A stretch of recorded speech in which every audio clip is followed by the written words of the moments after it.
puesto ni una piedra. Y eso, como digo, a causa de esa nefasta gestión.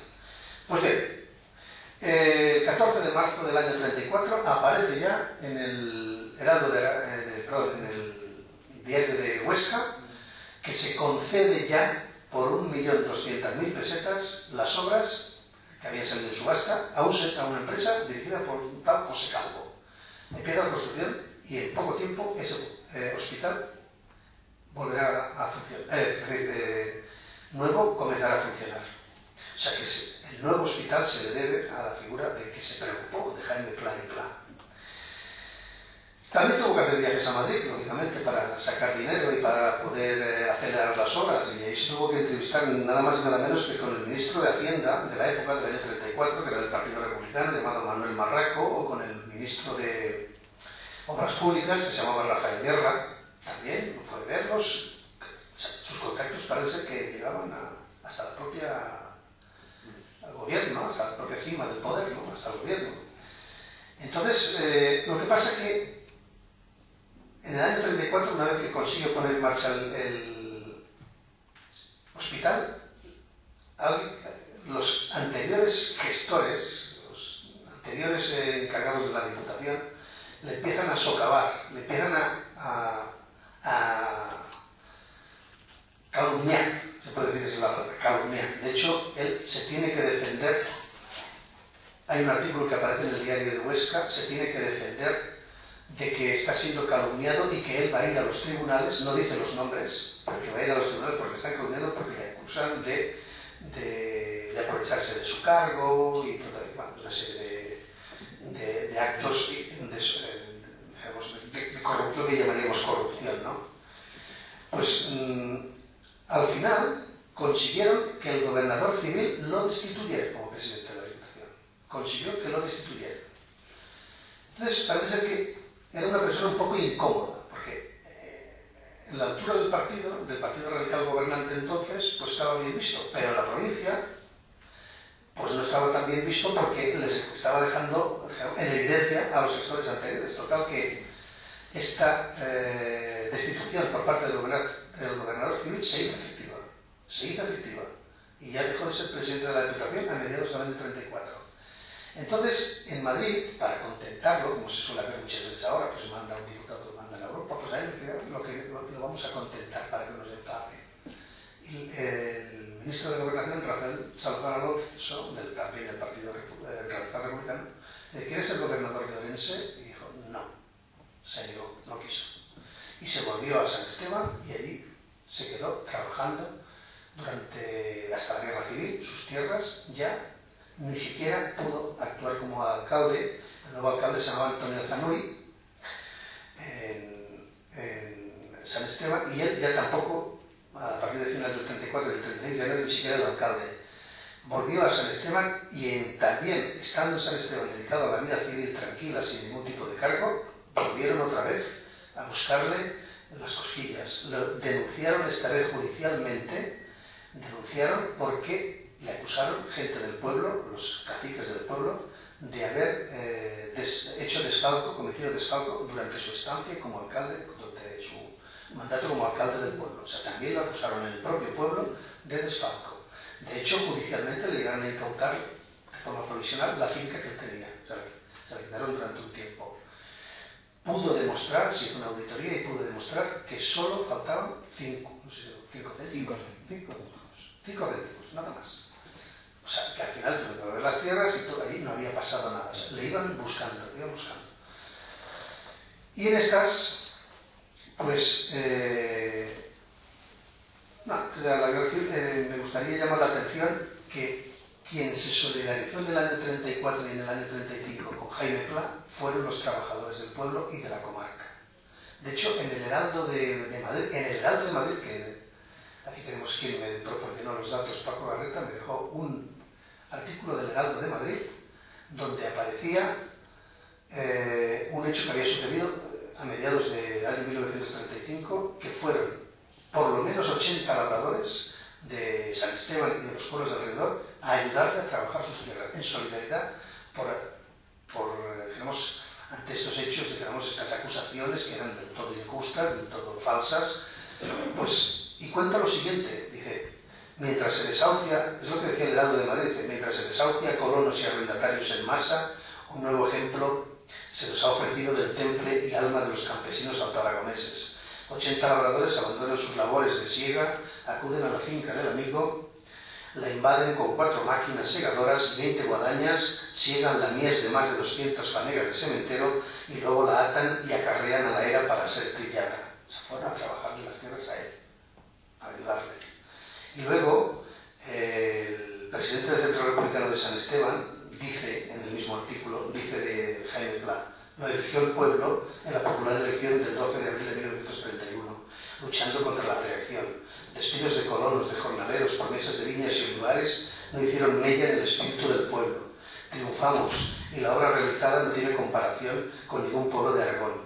Máxime si se tiene presente la situación en que se encontró el ayuntamiento y la guerra tenaz de monárquicos empedernidos en reconquistar sus derechos feudales. El señor Pla ha cambiado la faz del pueblo. 50, 100, 200 años sosteniendo un pueblo en la miseria, sin calles, sin plazas, sin sanidad, sin higiene, sin escuelas, sin cultura, solo acatando al Señor.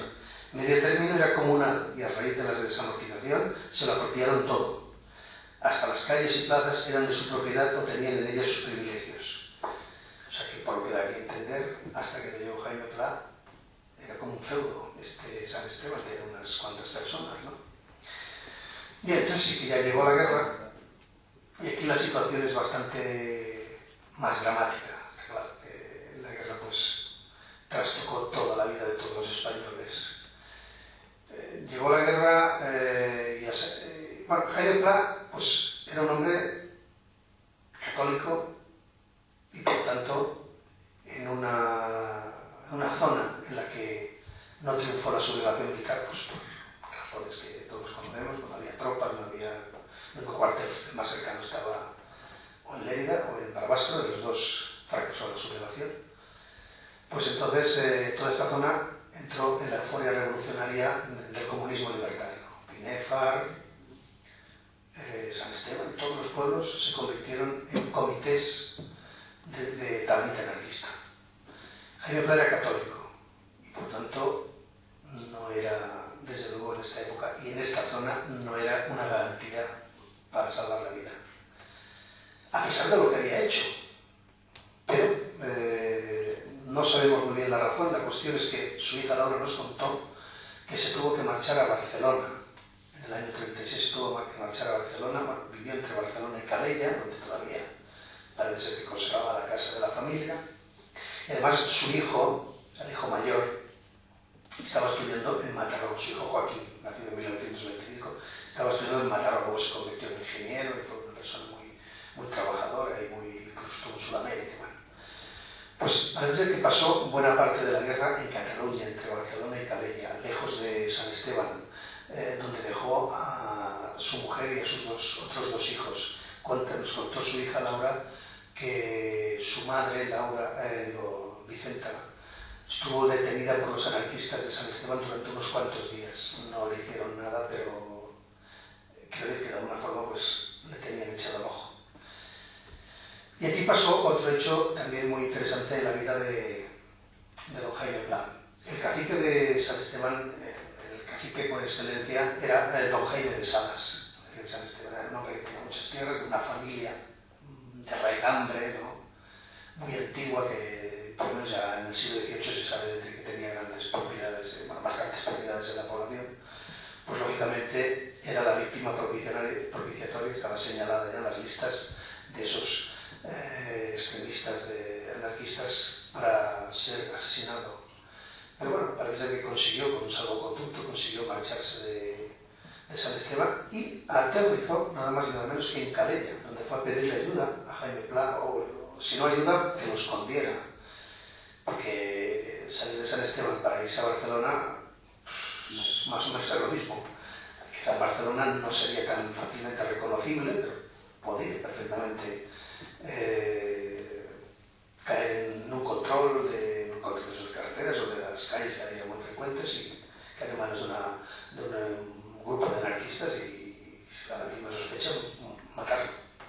Parece que se presentó en Calella y pidió ayuda, contradijo a Jaime Pla y él se lo dio, se lo proporcionó, incluso parece ser que lo hizo pasar por su cuñado para salvarlo, llevándolo hasta la frontera francesa.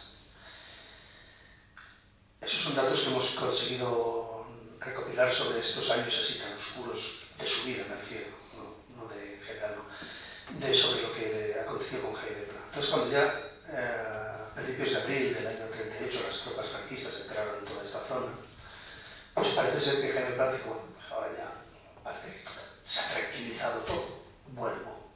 Y según nos contó su hija, nada más volver, ya lo detuvieron en Binefar. Lo detuvieron, pues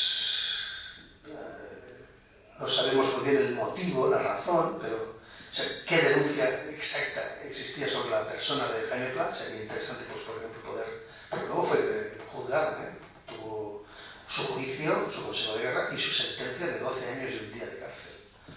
De los que pasó 3 años y pico en la cárcel de Huesca. Quiero decir que sería interesante encontrar ese juicio, ¿no? ¿Y por qué de qué lo acusaron? Bueno, de que lo podían acusar de mil cosas, ¿no? De haber sido simplemente republicano, ya el hecho de ser un funcionario republicano ya era motivo perfectamente para ser juzgado. Bueno, la cuestión es que nada más llegar a Binefar, es detenido, lo lleva en un momento a San Esteban y vuelve otra vez a Binefar, lo meten en el calabozo de lo que es la Casa de Cultura, lo llevan a Huesca, lo juzgan y lo condenan a 12 años y un día, entre los que pasó más de 3, encarcelado. Yo digo que las razones no las tenemos muy claras. Su hija habla de denuncias de gente del pueblo.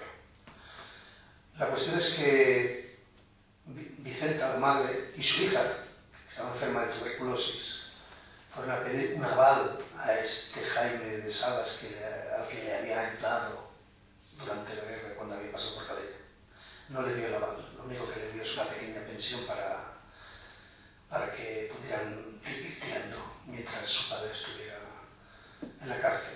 Y otra cosa que parece que pasó en la cárcel también bastante curiosa y bastante lamentable es que perdió sus tierras. Esa finca que le había hecho llegar a San Esteban, esas 60 hectáreas, las perdió. Parece que no pudo pagar lo que le faltaba de pagar, la hipoteca. Y un empresario binefarense que se apellidaba Valle, parece que la consiguió quedarse de él. Y se quedó sin tierras, pasó una buena temporada en la cárcel. Al salir de la cárcel de Huesca en el año 42 tuvo que pasar más o menos un año desterrado, porque era otro tipo de castigo, destierro, desterrado en Albacete. Se fue con su esposa y dos de sus hijos, que el otro ya había conseguido estudiar, que más o menos había conseguido salir adelante. Y en Albacete parece ser que incluso montó, era un hombre de mucha iniciativa, montó una fábrica de pienso orgánico. Luego